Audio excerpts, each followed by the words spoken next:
Hello students, आप सभी का SR success towards channel में स्वागत है। हम पढ़ रहे हैं चैप्टर 4 रासायनिक बलगतिकी केमिकल काइनेटिक्स। आज का हमारा टॉपिक है समाकलित वेग समीकरण। और समाकलित वेग समीकरण से शून्य कोटि की अभिक्रिया के लिए हम वेग स्थिरांक किस प्रकार से ज्ञात करते हैं। तो इस टॉपिक को समझने के लिए मैं सीमा मैम के साथ वीडियो के अंत तक के बने रहिए ताकि आप ये वीडियो को अच्छी तरीके से समझ सकें। और यदि आपने इनके पिछले टॉपिक्स की वीडियो नहीं देखी है तो डिस्क्रिप्शन में इसका सभी का लिंक दिया गया है, वहां से आप वीडियो देख लीजिए ताकि आज का टॉपिक समझने में आपको और भी आसानी हो। तो चलिए आज का टॉपिक स्टार्ट करते हैं। समाकलित वेग समीकरण। जो समाकलित वेग समीकरण है इसकी आवश्यकता क्यों पड़ी।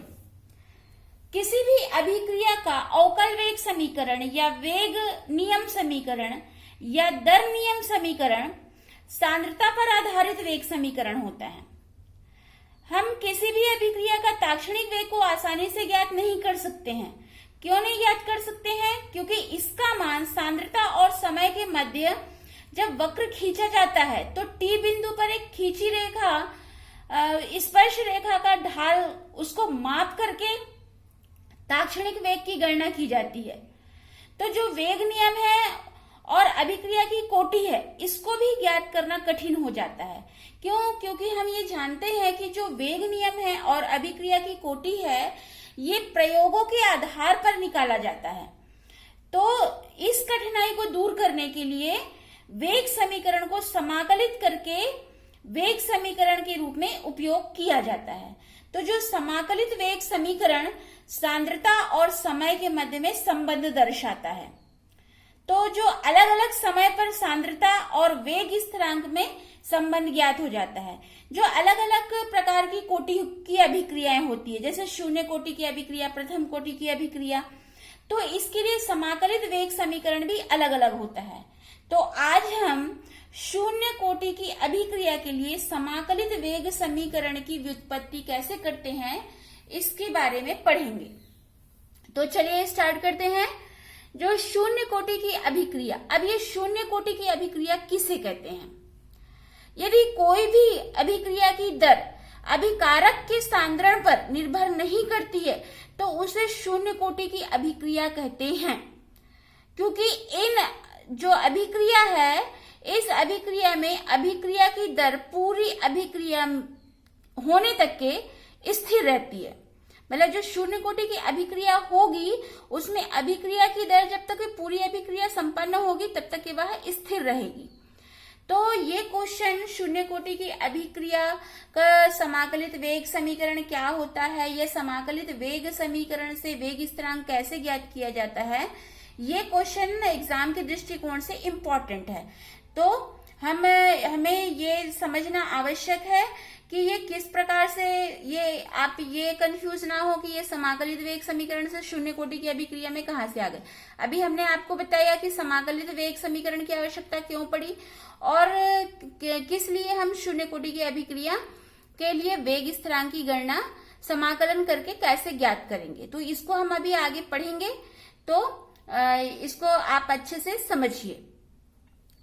तो जो शून्य कोटि की अभिक्रिया है, ये यदि क्वेश्चन आपको साधारण सा क्वेश्चन कि शून्य कोटि की अभिक्रिया किसे कहते हैं और इसके लिए वेग स्थिरांक ज्ञात कीजिए या समाकलित वेग समीकरण ज्ञात कीजिए, या क्वेश्चन को ऐसा पूछा जाता है कि किसी अभिक्रिया की दर अभिकारकों के सांद्रण पर निर्भर नहीं करती है, तो इसके लिए आप समीकरण ज्ञात कीजिए। तो इस प्रकार से क्वेश्चन को थोड़ा घुमा दिया जाता है, तो थोड़ा इसको ध्यान रखेंगे। क्योंकि अभी हमने कहा कि शून्य कोटि की अभिक्रिया किसे कहते हैं कि किसी अभिक्रिया की दर अभिकारकों के सांद्रण पर निर्भर नहीं करती है, वह शून्य कोटि की अभिक्रिया कहलाती है। तो ये परिभाषा को ही क्वेश्चन बना दिया गया है।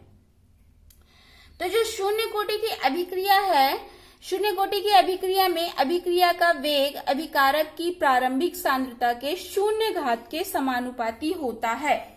तो मान लेते हैं कि शून्य कोटि की कोई अभिक्रिया है जिसमें A अभिकारक है, उससे B उत्पाद बन रहा है। तो इसके लिए हम अभिक्रिया के वेग को कैसे लिखेंगे, minus d a upon d t equal to k a zero. तो जो यहाँ पर ए जीरो मात्रा दी गई है इसमें शून्य घातांक लगा हुआ है, तो शून्य घातांक का मान इकाई होता है यानी 1 होता है। तो हम इसको कैसे लिखेंगे, वेग equal to minus d a upon d t equal to k into 1, क्योंकि यहाँ पर इसकी वैल्यू 1 हो जाएगी। तो हमको क्या मिलेगा, minus d a upon d t equal to k. तो हम डी टी को यहाँ पर तिर्यक गुणा कर देंगे, तो यहाँ पर हमको मिल जाएगा minus d a equal to k into d t. जो ये समीकरण मिला हुआ है इसका दोनों तरफ हम समाकलन कर देंगे, तो समाकलन से हमको समीकरण मिलता है a इक्वल टू माइनस के टी प्लस आई। आई यहाँ पर समाकलन स्थिरांक है। यदि इस समीकरण में t जो समय t है उसके इक्वल टू 0 पर अभिकारक a की सांद्रता को a0 लेते हैं, यहाँ पर a0 क्या है, अभिकारक की प्रारंभिक सांद्रता है। तो इसका मान जो t का मान और a का मान हम समीकरण 2 में रख देते हैं, तो हमें मिल जाएगा a0 इक्वल टू माइनस के इंटू 0। t की जगह हमने 0 रख दिया और a की जगह हमने a0 रख दिया और प्लस i। तो यहाँ पर ये 0 से माइनस के इंटू हो जाएगा, तो ये हमको मिलेगा a0 इक्वल टू i। तो ये जो i की वैल्यू हमको मिली है इसको हम समीकरण 2 में रख देंगे, तो a इक्वल टू माइनस के टी प्लस a0, या फिर हम इसको क्या लिख सकते हैं, k t equal to a0 minus a, या हम के वेग स्थिरांक ज्ञात करना है तो k equal to a0 minus a upon t, ऐसा हमको मिल जाता है। तो यह जो समीकरण मिला हुआ है यह शून्य कोटि की अभिक्रिया का वेग स्थिरांक है। तो इस तरीके से हमने देखा कि शून्य कोटि की अभिक्रिया के लिए समाकलित वेग समीकरण कैसे निकालते हैं। आगे देखते हैं शून्य कोटि अभिक्रिया के अभिलाक्षणिक गुण।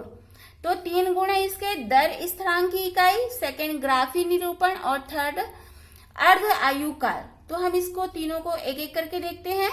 फर्स्ट है दर स्थिरांक की इकाई। जैसे अभी हमने समीकरण ये निकाला k equal to a0 minus a upon t. तो यहाँ पर यदि सांद्रता को मोल प्रति लीटर में और समय t को सेकंड में लेते हैं तो दर स्थिरांक k की इकाई हो जाएगी मोल प्रति लीटर प्रति सेकंड, या फिर हम इसको लिख सकते हैं mole litre inverse second inverse. यदि हम इसको समय को सेकंड में चेंज नहीं करते हैं तो हम लिख सकते हैं मोल लीटर इनवर्स समय इनवर्स। तो इस तरीके से शून्य कोटि की अभिक्रिया के लिए दर स्थिरांक की इकाई होगी mole litre inverse second inverse, या मोल लीटर इनवर्स समय इनवर्स, या फिर मोल प्रति लीटर प्रति सेकंड। नेक्स्ट देखते हैं ग्राफी निरूपण। ग्राफी निरूपण में आपको जो हमको समीकरण मिला हुआ है ये k equal to a0 minus a upon t. तो इससे हमको स्पष्ट हो रहा है कि जो अभिकारक की सांद्रता समय के समानुपाती है। यदि समय को x अक्ष पर, जैसे यहाँ पर ग्राफ में आपको दर्शाया गया, ये शून्य कोटि की अभिक्रिया के लिए सांद्रता और समय के साथ में परिवर्तन का आलेख बनाया गया है। तो ये जो आरेख है इसमें समय x अक्ष पर समय और y अक्ष पर सांद्रता के बीच में ये आरेख खींचा गया है। तो यहाँ पर जब समय और सांद्रता के बीच में आरेख खींचा जाता है तो ये एक सीधी रेखा प्राप्त होती है, क्योंकि हमको पता है कि समय के साथ में अभिकारक के सांद्रण में कमी होती है। और यहाँ पर शून्य कोटि की अभिक्रिया है, शून्य कोटि की अभिक्रिया में आपको ये चीज भी बता दिया गया है कि जो पूरी अभिक्रिया होती है उस अभिक्रिया की दर पूरी अभिक्रिया होने तक स्थिर होती है। तो आपको शून्य कोटि की अभिक्रिया के लिए दर या वेग या एवं सांद्रता के मध्य में आरेख बताया गया है। तो सांद्रता x अक्ष पर सांद्रता और y अक्ष पर दर लिया गया है। तो जैसा कि पूरी अभिक्रिया के दौरान अभिक्रिया की दर पूरी अभिक्रिया होते तक ही स्थिर रहेगी, इसलिए ये एक सीधी रेखा पे हमको ग्राफ मिल रहा है। और यहाँ पर जो शून्य कोटि की अभिक्रिया के लिए सांद्रता और समय के बीच में ग्राफ खींचा गया है, इसमें एक सीधी रेखा मिल रही है। तो ये जो रेखा का ढाल है ये -k और इसका अंतःखंड a0 के बराबर होता है।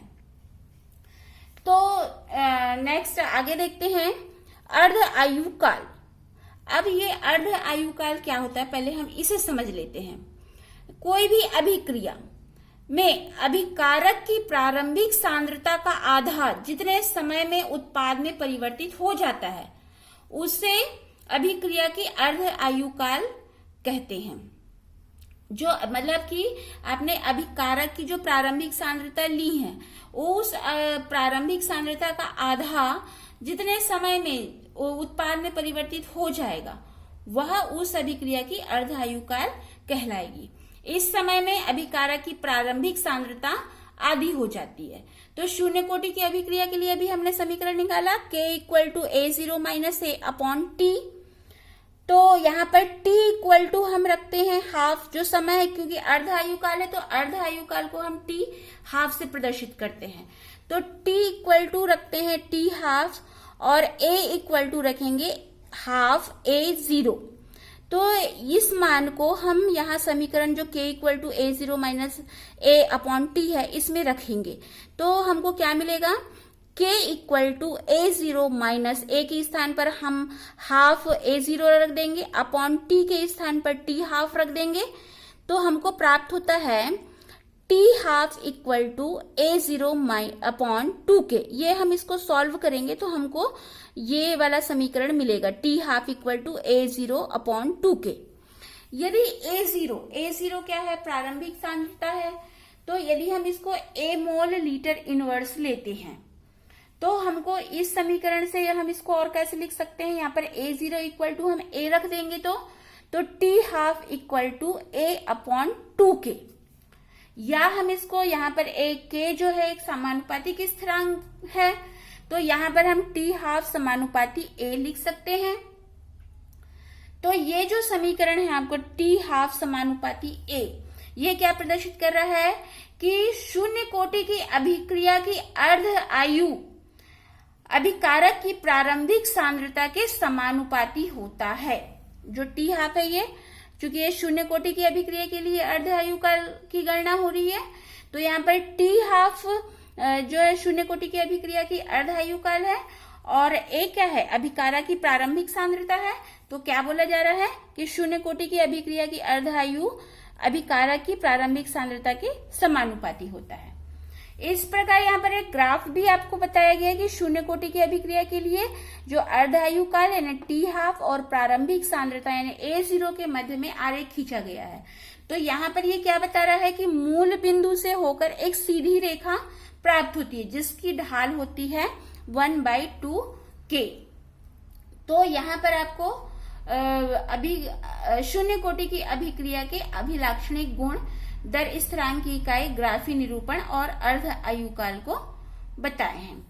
तो आपको वीडियो पसंद आया तो लाइक कीजिए, शेयर कीजिए और फर्स्ट टाइम आप मेरे वीडियो को वॉच कर रहे हैं तो चैनल को सब्सक्राइब कीजिए ताकि आने वाली वीडियो की नोटिफिकेशन सबसे पहले आपको मिले। Thanks for watching this video.